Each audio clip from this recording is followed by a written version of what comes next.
सद्गुरु जैसा परम हितैषी कोई नहीं संसार में। सद्गुरु जैसा परम हितैषी कोई नहीं संसार में।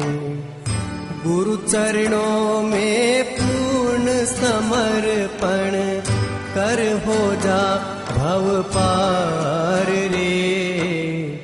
सद्गुरु जैसा परम हितैषी कोई नहीं संसार में।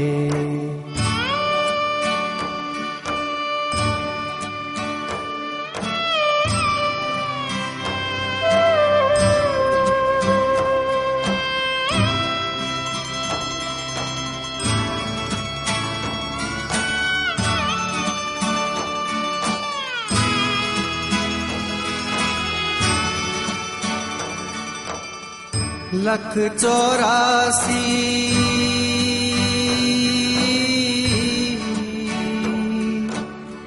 लख 84 भटक भटक कर यह मानव तन पाया है।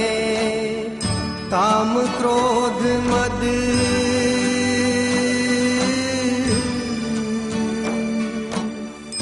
काम क्रोध मद लोभ में पड़कर इसको व्यर्थ गंवाया है।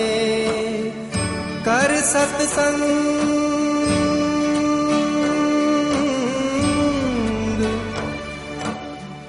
कर सत्संग नाम हरि का जप कर अपना उद्धार रे। सद्गुरु जैसा परम हितैषी कोई नहीं संसार में।